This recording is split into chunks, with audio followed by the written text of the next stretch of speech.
துணியின் பலவிதமான தோசை. ஊர்ல துணியோட ஹோட்டல் ரொம்பவுமே ஃபேமஸா இருந்துச்சு. அங்க கிடைக்கிற இட்லி தோசையும் ரொம்ப சுவையா இருக்கும். ஆனா லூசி சிச்சு மாதிரி ஃப்ரீயா வந்து சாப்பிட்டு போறவங்களால பாவம் துணி ரொம்ப கஷ்டப்பட்டுக்கிட்டு இருந்தா. அன்னைக்கு காலையில 7 மணி துணி கடையை திறந்து வச்சு வியாபாரத்தை ஆரம்பிச்சா. லூசி புறா சிச்சு காக்கா 2 பேரும் ஒரு டேபிள ஆக்கியபை பண்ணி இட்லி தோசைன்னு சாப்பிட்டுக்கிட்டு இருந்தாங்க. 2 பேரும் 1/2 மணி நேரமா சாப்பிட்றத நிப்பாட்டவே இல்லை. சிச்சு காக்கா வாய் நிறைய இட்லியை நுந்திக்கிட்டு, டோனி இன்னும் கொஞ்சம் சாம்பார் ஊத்து, அதுல முருங்கைக்காய் கண்டிப்பா இருக்கணும். இட்லி இன்னைக்கு இன்னும் ரொம்ப சாஃப்டா இருக்கு. சட்னி கொடு, கொஞ்சம் கெட்டி சட்னி போடு. எனக்கும் தான் டோனி, இன்னைக்கு எனக்கு நிறைய வேலை இருக்கு. ஆகாயத்துல ரொம்ப தூரம் பறக்கணும், அதனால நல்லா சாப்பிடணும். 2 தோசை எக்ஸ்ட்ராவா பார்சல் கட்டி கொடு, அதுல கொஞ்சம் இட்லி பொடியை வச்சு கொடு. பாவம் துணிக்குருவி அவங்க 2 பேருக்கு பரிமாறிக்கிட்டே, சரி லூசி சிச்சு, நீங்க நல்லா சாப்பிட்றது எனக்கு ஓகே தான். ஆனா மற்ற கஸ்டமர்ஸும் வெயிட் பண்றாங்க, கொஞ்சம் சீக்கிரமா சாப்பிடுங்க.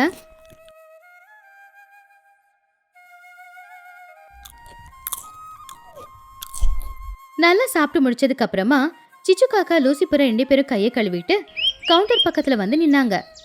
சிச்சு, உன்னோட பில்லு 60 ரூபாய். லூசி, பார்சலோட சேர்த்து உன்னோட பில்லு 80 ரூபாய். மொத்தம் சேர்த்து 140 ரூபாய். சிச்சு காக்கா நாக்கு கடிச்சுக்கிட்டு உடனே ஹேண்ட்பேக்கை தேடுற மாதிரி நடிச்சுக்கிட்டே, ஐயோ துணி, தப்பு நடந்து போச்சு. என்னோட காஸ்ட்லி குஸ்ஸி பேக்கை நான் வீட்டில் வச்சுட்டு வந்துட்டேனே. காலையில் கிளம்பும் போதே கொஞ்சம் பதட்டமாக தான் கிளம்புனேன். இந்த ஒரு தடவை எப்பவும் போலவே அக்கௌண்ட் புக்கில் எழுதி வச்சிரு, அப்புறமா தரேன். என் நிலைமையும் அதுதான் டோனி. இன்னைக்கு பேங்க் லீவ் இல்லை, அதான் ஏடிஎம்லேயும் பணம் இல்லை, என் கையில் பணமும் இல்லை. நீ அக்கௌண்ட்ல எழுதுற. துணிக்குருவி ரொம்பவும் கவலையா அவளுடைய டேபிளுக்கு கீழே வச்சிருந்த ஒரு பெரிய புத்தகத்தை எடுத்து, லூசி சிச்சு, நான் கடத்திருந்த நாள்ல இருந்து இதை தான் சொல்றீங்க. இந்த புத்தகத்தை பாருங்க, மகாபாரதம் புத்தகம் மாதிரி எவ்வளோ பெருசா இருக்குன்னு. இனி எப்போ பணம் கொடுப்பீங்க? நான் பொருள் எப்படி வாங்குறது? அட என்ன டோனி, ஃப்ரெண்ட்ஷிப்ல கணக்கெல்லாம் பார்க்குற? நாங்கள் இந்த ஊர்ல தான் இருக்கோம், சொத்து பத்து நிறையா இருக்கு, எங்க மேல நம்பிக்கையோட கணக்கில் எழுதுற. இப்படி இன்னும் பல நாட்கள் போச்சு. அவங்க சாப்பிடுறது, அக்கௌண்ட்ல எழுதிக்கோன்னு சொல்றது, இது நார்மல் ஆயிடுச்சு. ஆனா துணிக்குருவிக்கு கோவம் தான் வந்துச்சு. அடுத்த நாள் காலையில எப்பவும் போலவே சிச்சுவும் லூசியும் சாப்பிட வந்தாங்க. ஆனா கடையில ஒரு மாற்றம் இருந்துச்சு. கவுண்டருக்கு மேல பெரிய போர்டு தொங்கிக்கிட்டு இருந்துச்சு. அந்த போர்டுல இப்படி எழுதி இருந்துச்சு. பெரிய போர்டுல, இங்க கடன் கிடையாது, பழைய பாக்கி கொடுக்கற வரைக்கும் யாருக்குமே சாப்பாடு கிடையாது. சிச்சு காக்கா அந்த போர்டை பார்த்து ஆச்சரியமா, என்ன டோனி இவ்வளவு பெரிய போர்டு வச்சிருக்க? இது எங்களை அவமானப்படுத்துறதுக்கா?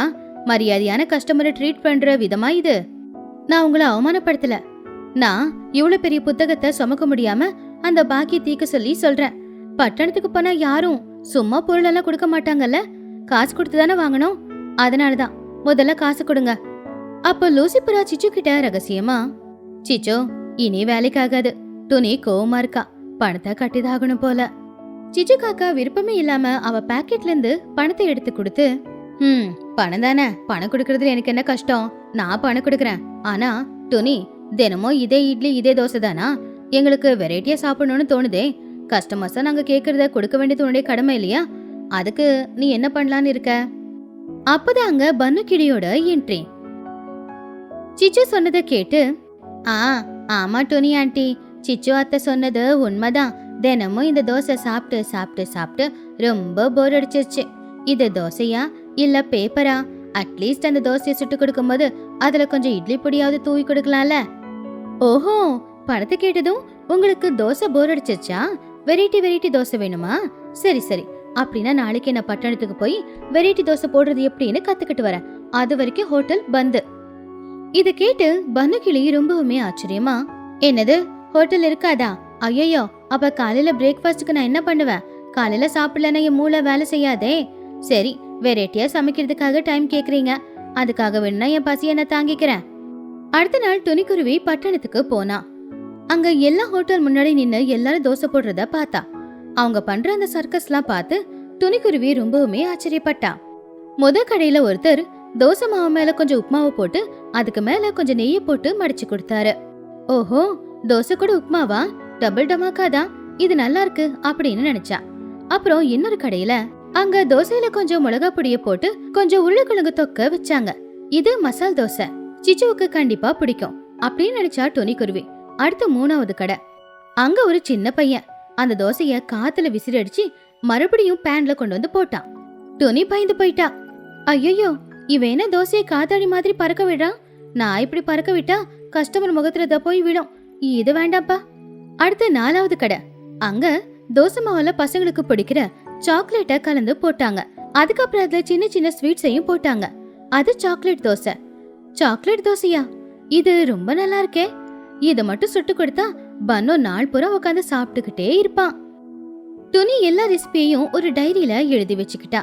அந்த தோசை எல்லாத்துக்கும் செய்யறதுக்கு தேவைப்படுற பொருட்கள் எல்லாத்தையுமே ஒரு கடையில போய் வாங்கிக்கிட்டு அதை எடுத்துக்கிட்டு ஊருக்கு வந்துட்டா. அடுத்த நாள் காலையில துணி எப்பவும் போலவே கடையை திறந்தா. அங்க ஒரு போர்டு இருந்துச்சு. கடன் கொடுக்க முடியாது அப்படிங்கிற போர்டுக்கு பக்கத்திலேயே இந்த புது போர்டு இருந்துச்சு.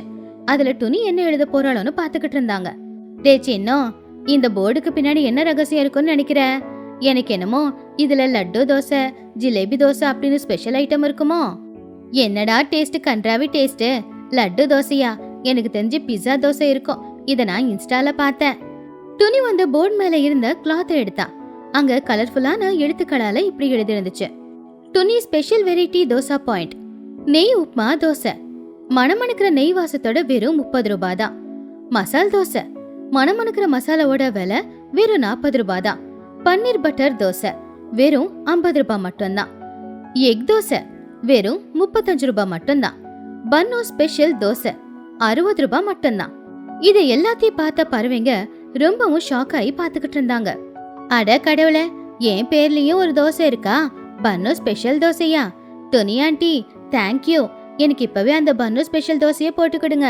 என் பேர்ல இருக்கிற தோசைய முதல்ல நான் தானே சாப்பிடணும். எனக்கு பன்னீர் பட்டர் தோசை வேணும். பன்னீர் சாப்பிட்டா ஸ்கின் க்ளோ ஆகுமாமா. டொனி, பட்டர் அதிகமா போடு. ஆனா நான் கொஞ்சம் குண்டாகாம நீ பாத்துக்கோ. துணிக்குருவி எல்லார்கிட்டயுமா ஆர்டர் வாங்கிக்கிட்டு கடகடன்னு போய் தோசை செய்ய ஆரம்பிச்சா. ஒவ்வொரு தோசையும் பிளேட்ல வர வர எல்லாரும் அத சாப்பிட்டுக்கிட்டு இருந்தாங்க. சிச்சு காக்கா பன்னீர் பட்டர் தோசையை சாப்பிட்டுக்கிட்டு கண்ணு மூடிக்கிட்டு, டொனி, பட்டணத்துக்கு போய் தோசை போடுறது கத்துக்கிட்டியா இல்ல மேஜிக் பண்ண கத்துக்கிட்டியா? இந்த பன்னீர் என்ன இவ்வளவு சாஃப்டா இருக்கு? வாயில போட்ட உடனே வெண்ணெய் மாதிரி கரைஞ்சு போகுது. டே சின்னோ, நீயும் இந்த பன்னீர் பட்டர் மசாலா சாப்பிடுறா. உன்னோட ஸ்கின்னும் நல்ல பளபளன்னு ஆயிடும். சோட்டுக்கிளி மசால் தோசையை சாப்பிட்டுக்கிட்டு, டொனி, இந்த மசால் தோசை சூப்பரா இருக்கு. இதுக்குள்ள வச்சிருக்கிற உருளைக்கிழங்கு ஸ்டஃப் இருக்கே, சொல்லவே வேண்டாம்.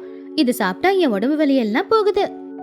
இன்னொரு பக்கம் பன்னுவுக்கு ஸ்பெஷல் சாக்லேட் தோசையும் வந்துச்சு. பன்னு அந்த தட்டுல இருக்கிற சாக்லேட் தோசைய பார்த்து அதுக்கு மேல இருக்கிற ஜெம்ஸ பார்த்து ரொம்பவும் சந்தோஷமா அந்த தோசை கூடவே பேச ஆரம்பிச்சான். ஹலோ சாக்லேட் தோசை, எப்படி இருக்கீங்க? நீங்க ரொம்ப அழகா இருக்கீங்க. உங்களை சாப்பிட என் மனசே வரல. ஆனா சாப்பிடலன்னா என் வயிறு ஏத்துக்காது. அதனால தப்பா எடுத்துக்காதீங்க. உங்களை நான் சாப்பிடுறேன். டேய் பன்னு, தோசை கூட பேசுறதை விட்டுட்டு முதல்ல சாப்பிடுறா. அப்புறம் அது சில்லுன்னு ஆயிடும், நல்லா இருக்காது. பன்னு கிளி அந்த சாக்லேட் தோசையை சாப்பிட்டு பார்த்து திடீர்னு எழுந்திருச்சு டான்ஸ் ஆட ஆரம்பிச்சான். வாவ் வாவ், ஐயோ துணி ஆண்டி, இது தோசை மாதிரி இல்ல, உண்மையிலே சாக்லேட்டை கடிச்சு சாப்பிடுற மாதிரி இருக்கு. ரொம்ப இனிப்பா சூப்பரா இருக்கு. டேய் சின்னோ, என் தட்டை பார்த்த உன் கண்ணு ரெண்டுத்தையும் புடுங்கி போட்டுருவேன். இந்த சாக்லேட் தோசை எனக்கு மட்டும்தான், நான் மட்டும்தான் சாப்பிடுவேன். எனக்கு வேணாண்டா, நான் டயட்டிங்ல இருக்கேன் அப்படின்னு துணிய பார்த்து, ஆண்டி எனக்கு ஒரு சாக்லேட் தோசை, சாக்லேட் அதிகமா போடுங்க, பணத்தை இப்பவே கொடுத்துடுறேன். பறவைங்க எல்லாரும் சந்தோஷமா சாப்பிட்டாங்க. இந்த தடவை பணத்தை கொடுத்துட்டு சாப்பிட்டாங்க. துணிக்கிட்ட நிறைய பணமும் சேர்ந்துச்சு. அப்ப சிச்சு காக்கா பில் கட்டும்போது, டோனி, நீ செய்யற தோசைக்காக என் காஸ்ட்லி பேக வித்தாலும் தப்பு இல்லைன்னு தோணுது. இன்னைக்கு உண்மையிலே சூப்பரா இருந்துச்சு. ஆனா என் டயட்டிங் தான் பாழாயிடுமோன்னு பயமா இருக்கு.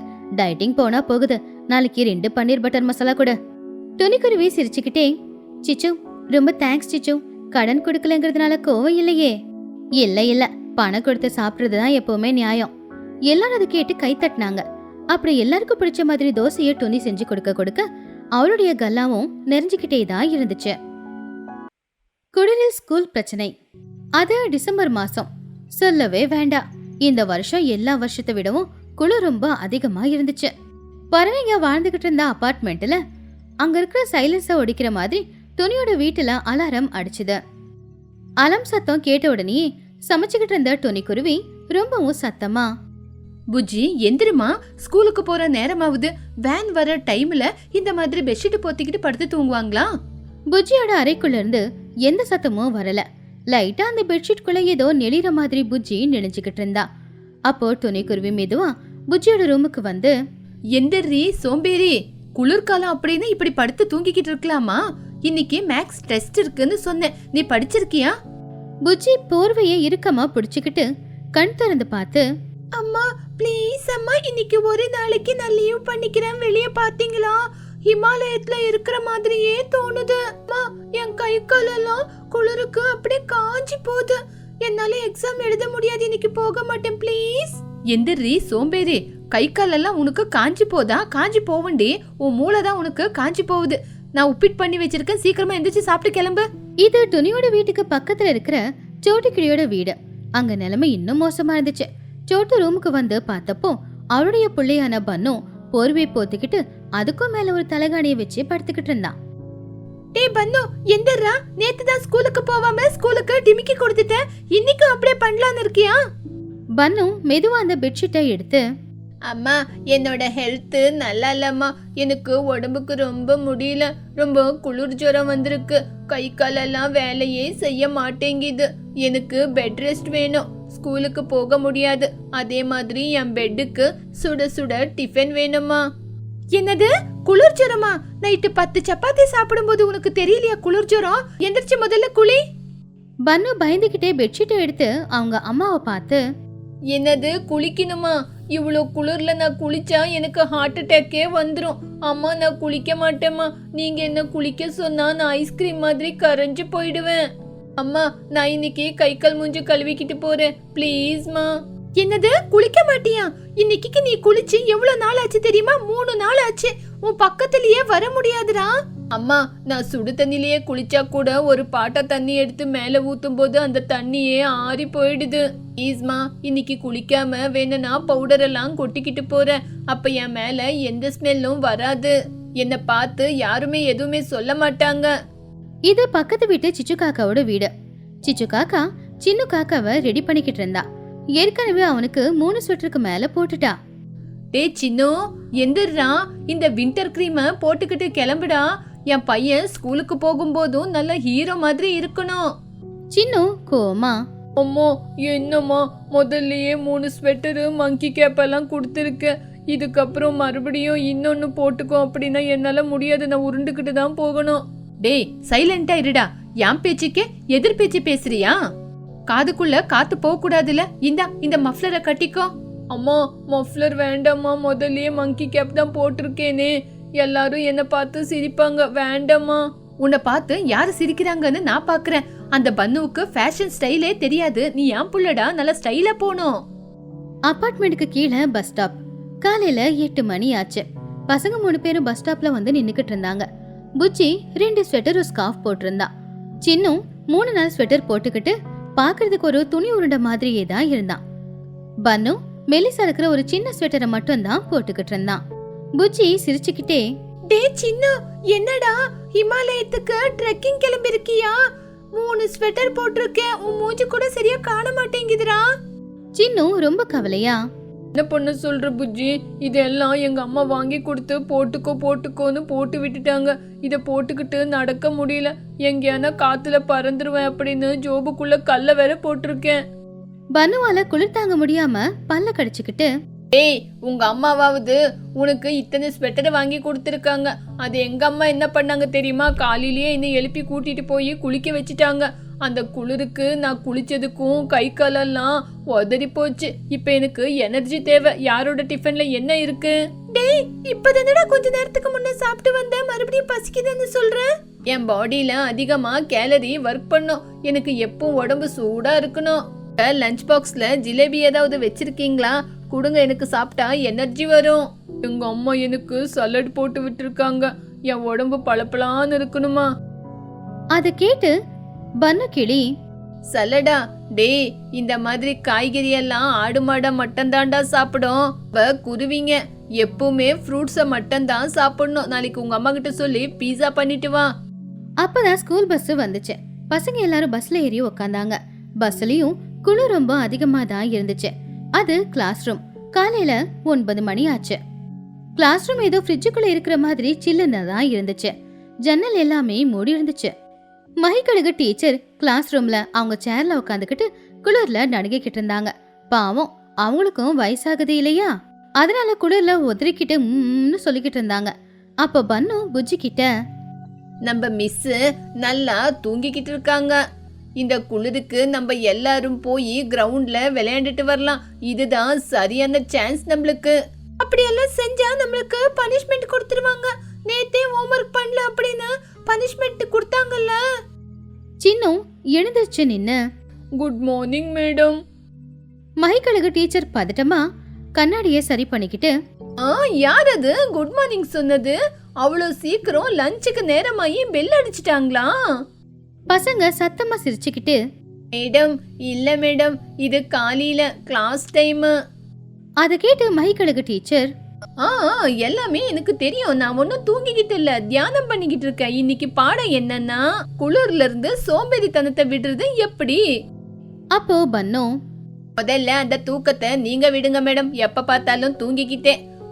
யார் அது? பன்னுவா? எங்க தெரிய மாட்டேங்கிற. எந்திரிச்சு நின்னு 2+2 எவ்வளவு சொல்ல. பன்னு பயந்துகிட்டு எழுந்திருச்சு நின்னு, மேடம் அது இது குளிர்காலம் இல்லையா, குளிருக்கு என் மைண்ட்ல கணக்கெல்லாம் டபுளா இருக்கு. 2+2 4 அப்படின்னு எனக்கு தெரியும் மேடம். ஆனா இந்த குளிருக்கு 2+2 22 மாதிரி இருக்கு. என்னது, குளிருக்கு கணக்கெல்லாம் டபுள் ஆகுதா? சரி, உன் லஞ்ச் பாக்ஸ்ல எவ்வளவு இட்லி இருக்கு? பன்னு ரொம்ப உற்சாகமா, என் லஞ்ச் பாக்ஸ்ல 4 இட்லி 2 வடை கொஞ்சம் சட்னி இருக்கு. சாப்பிடுற விஷயத்துல மட்டும் உனக்கு எல்லாம் கரெக்டா கணக்கெல்லாம் தெரியுது. படிக்கணும் அப்படின்னா இப்படியா? சரி, இங்க போர்ட்ல எழுது. மேடம் குளிருக்கு போர்ட்ல எழுதுறதா இருந்தா கையில சாக் பீஸே நிக்க மாட்டேங்குது. இங்கே நின்னுக்கிட்டு வாயிலேயே சொல்றேன் மேடம். கிளாஸ் ரூம் சிரிப்புல முழுகி போயிருந்துச்சு. டீச்சர் குச்சி எடுத்தாங்க. லஞ்ச் பிரேக்கும் வந்துச்சு. பெல்லும் அடிச்சுது. கொஞ்சம் வெயிலும் வந்துச்சு. பசங்க எல்லாருமே கிளாஸ் ரூம்லயே லஞ்ச் பாக்ஸை ஓபன் பண்ணாங்க. பன்னு அவனுடைய லஞ்ச் பாக்ஸை ஓபன் பண்ண உடனேயே, ஐயோ எங்க அம்மா இந்த குளிருக்கு பீர்க்கங்காய் குழம்பு வச்சிருக்காங்க. யாராவது பீர்க்கங்காய் சாப்பிடுவாங்களா? சிக்கன் சூப் தான் சாப்பிடுவாங்க. ஏ புஜ்ஜி, நீ என்ன கொண்டு வந்த? எங்க அம்மா தக்காளி தொக்கு ஆம்லெட் கொடுத்து அனுப்பியிருக்காங்க. பன்னு ரொம்ப சந்தோஷமா, என்னது ஆம்லேட்டா? அது உடம்புக்கு எனர்ஜி. புஜ்ஜி, உனக்கு ஃப்ரெண்டுன்னா ரொம்ப பிடிக்கும்ல, அதனால என்னோட பீர்க்கங்காய் குழம்ப நீ சாப்பிட்டுக்கோ, எனக்கு உன் டிஃபனை கொடு. Exchange offer Bujji. டேய், உன்னோட பீர்க்கங்காய் குழம்ப நீயே சாப்பிடு. வேணும்னா தக்காளி தொக்கு கொஞ்சம் கொடுக்கட்டா? டேய் எல்லாரும் கேட்டுக்குங்க, நாளைக்கு ஸ்கூலுக்கு லீவாமா. என்னது லீவா? என்னது லீவா? ஆபீஸ் ரூம்ல மேடம்ங்க பேசும்போது கேட்டுக்கிட்டேன். நாளைக்கு குளிர் 0 டிகிரிக்கு போதாமா, அதனால கலெக்டர் லீவ் கொடுத்திருக்காரா. பன்னு ரொம்ப சந்தோஷமா, அஹோ கலெக்டருக்கு ஜெய் ஜெய், குளிர்காலத்துக்கு ஜெய் ஜெய். அப்ப நாளைக்கு காலையில எந்திருக்காம கம்பளிய போத்திக்கின்னு தூங்க வேண்டியதுதான், குளிக்கவே தேவையில்லை. சாயந்தர நேரம் பசங்க வீட்டுக்கு வந்தாங்க. பசங்க எல்லாரும் வீட்டுக்கு வரும்போது அம்மாக்கள் எல்லாரும் வெளியில அவங்களுக்காக காத்துக்கிட்டு இருந்தாங்க. என்ன பசங்களா, இன்னைக்கு ஸ்கூல்ல என்ன சொல்லி கொடுத்தாங்க? பன்னு, இன்னைக்கு ஹோம்வொர்க் இருக்கா? பன்னு பேக தூக்கி போட்டுட்டு அம்மா கிட்ட வந்து, ஹோம்வொர்க் இல்ல, ஒண்ணு இல்ல ஆண்டி.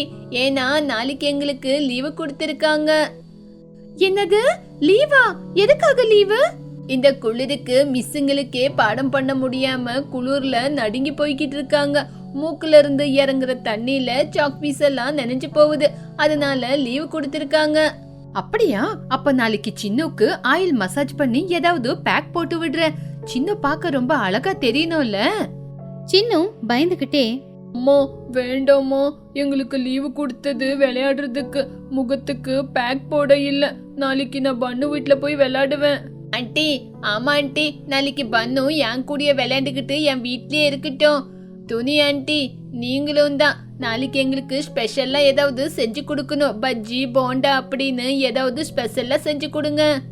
துணி சிரிச்சுக்கிட்டே, எப்ப பார்த்தாலும் திங்கிறது மட்டும்தான் யோசனையா? நாளைக்கு பிக்னிக் மாதிரி மேலேயே உட்காந்து சாப்பிடலாம். ஐ பிக்னிக்கா?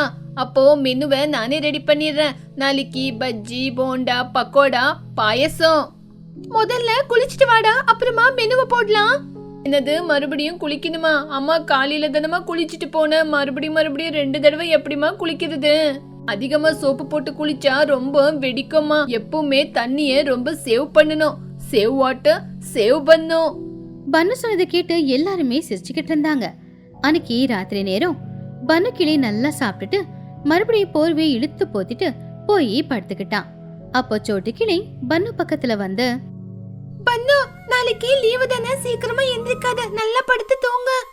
அம்மா, நாளைக்கு லீவ் இல்லையா?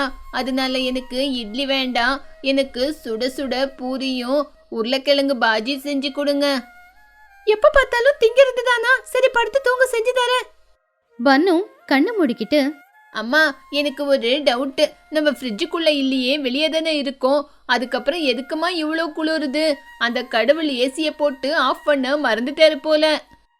அந்த கடவுளுக்கு கூட சுட சுட பக்கோடா சாப்பிடணும் அப்படின்னு இந்த கிளைமேட்டை மாத்திட்டாரு போல. ஓ, அப்படின்னா அவரு கூட நம்ம பார்ட்டியா? அம்மா மறந்துடாதீங்க, சுட சுட பூரி செஞ்சு கொடுங்க. பன்னு தூங்க ஆரம்பிச்சிட்டான். வெளியில குளிர் காத்து உஸ் உஸ்ன்னு சத்தம் போட்டுக்கிட்டு வேகமா வீசிக்கிட்டு இருந்துச்சு. வெளியில குளிர் அதிகமா இருந்தாலும் தாய்ப்பாசத்துல பசங்க எல்லாரும் கதகதப்பா இருந்தாங்க. அப்படி அந்த குளிர் காலத்துல பசங்க எல்லாரும் கஷ்டப்பட்டு குளிர் தாங்கிக்கிட்டு தான் ஸ்கூலுக்கு போயிட்டு வந்துகிட்டு இருந்தாங்க. வெளியில எவ்வளவு குளிர் இருந்தாலும் ஃப்ரெண்ட்ஸ் கூட சேர்ந்து ஒன்னா ஸ்கூலுக்கு போறது, அம்மாவை கூட இருந்துகிட்டு சுட சுட சாப்பாடு சாப்பிடுறது, இப்படி அந்த குளிர்காலத்தை பசங்க கஷ்டப்பட்டு எப்படியோ ஓட்டிட்டாங்க.